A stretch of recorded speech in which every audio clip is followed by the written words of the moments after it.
اعوذ باللہ من الشیطان الرجیم بسم اللہ الرحمن الرحیم۔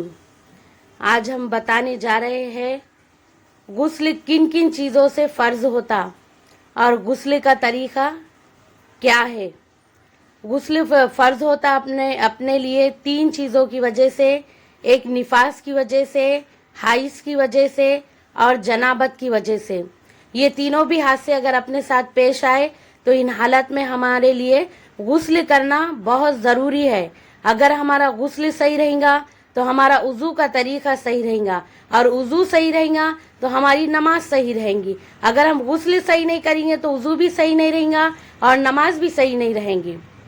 تو ہم بتاتے ہیں غسل کا طریقہ۔ سب میں پہلے اگر یہ تینوں چیزوں میں سے کوئی بھی چیز ہمارے ساتھ پیش آ گئی تو ہمیں ایسا غسل کرنا چاہیے۔ سب میں پہلے ہم واش روم میں جاتے تو بسم اللہ پڑھ کے ہم داخل ہو۔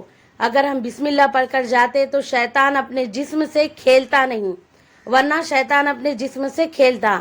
اور یہ غلطی بالکل نہیں کرنے کا کہ پانی پہ کوئی چیز دم کر کے پھونکنے کا، پھر وہ پانی سے غسل کرنے کا۔ صرف ہمیں نیت باہر سے کر لینے کا، یا اندر بھی ہم نیت کر سکتے کہ میں کس چیز کا غسل کر رہی، یہ تینوں چیزوں میں سے، تو اس چیز سے صرف نیت کرنے کا، تو نیت کی وجہ سے ہمارا غسل پورا ہو جائے گا۔ تو سب میں پہلے ہمیں غسل میں کرنا چاہیے، غسل میں ہے تو 3 فرائض ہے۔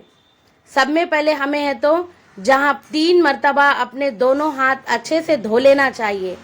پھر اس کے بعد ہے تو ہمیں 3 مرتبہ اس کے بعد ہے تو جہاں پر ناپاکی لگی ہو یا نہ لگی ہو اس کو صاف کر لینے کا۔ پھر اس کے بعد 3 مرتبہ ہے تو ہمیں کلی کرنے کا، غرارے کے ساتھ اگر روزہ نہ ہو تو۔ پھر 3 مرتبہ ناک کے نرم ہڈی تک پانی پہنچانے کا۔ پھر 3 مرتبہ پورے بدن پہ اس طرح پانی بہانے کا کہ کوئی بال برابر بھی جگہ سوکھی نہ رہ جائے۔ اس طریقے سے غسل کرنے کا تو یہ ہمارا غسل پورا مکمل ہو جائے گا۔ پھر اس کے بعد ہے تو ہمیں 3 مرتبہ سر پہ پانی ڈالنے کا، پھر 3 مرتبہ دائیں کندھے پر پانی ڈالنے کا، اور 3 مرتبہ بائیں کندھے پر پانی ڈالنے کا۔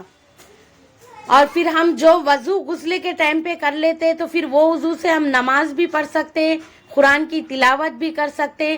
یہ وضو ہے تو ہم سب چیز کے لیے سمجھو استعمال کر سکتے ہیں، جب تک کہ ہماری وضو ٹوٹنے کا کوئی ہمارے سے کام نہ ہو جائے تو تب تک ہم اسے نماز بھی پڑھ سکتے، قرآن کی تلاوت بھی کر سکتے۔